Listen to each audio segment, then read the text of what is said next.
માહિર શાહ છું. મારું DICTમાં હમણાં એડમિશન થયું છે. હું ફર્સ્ટ ટાઈમ મારે બેચલર ચાલુ કરવાનું હતું ત્યારે મેં રોયલ જોઈન કર્યું હતું. મને એવું હતું કે કોઈ ક્લાસીસ આપણે કરીશું. હું એવું નથી કે યુટ્યુબ પર વિડીયો જોઈને પોતે ભણી જઈશ. મને કોઈ ગાઈડન્સ માટે જોઈએ. તો હું અને મારો એક ફ્રેન્ડ અમે આવ્યા હતા અહીંયા ક્લાસીસ જોઈન કરવા.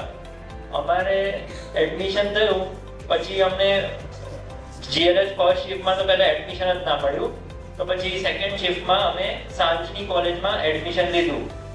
તો અમે સરને રિક્વેસ્ટ કરી કે અમને હોઈ શકે ને તો મોર્નિંગના લેક્ચર્સ અરેન્જ કરી આપો, કારણ કે સાંજે અમારી કોલેજ હોય છે. તો સરે સ્પેશિયલી અમને મોર્નિંગમાં સેશન્સ અરેન્જ કરી આપ્યા.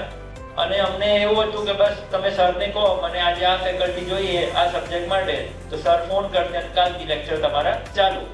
તમારે બાકી જગ્યાએ નહીં કહેવું પડે 10 દિવસ પછી લેક્ચર ચાલુ થાય.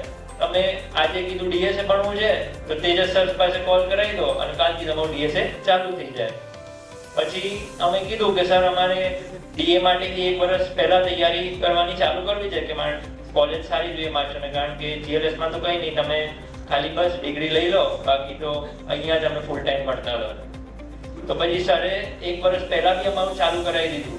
અને એવું સપોર્ટિવ એન્વાયરમેન્ટ કે તમારે એડમિશન થઈ જ જાય, તમારે કંઈ વિચારવા નહીં, ખાલી ભણવા રોજ આવી જવાનું બસ. એટલે હું બધા ફેકલ્ટીને બહુ થેન્ક્સ કરું કે એમના સપોર્ટ વગર મારું આજે એડમિશન ના થાત. મારું નિરમા બી ક્લિયર થઈ ગયું, મારું DICT બી થઈ ગયું, મારું TCSમાં મને ઓફર લેટર બી આવી ગયું. હું આજે પોતે વેબ ડેવલપમેન્ટ ને બધું સ્ટાર્ટઅપમાં બી કરું છું. એટલે બધું મેં અહીંયા એને કરી લીધું. ઝીરો નોલેજ હતું તો પણ.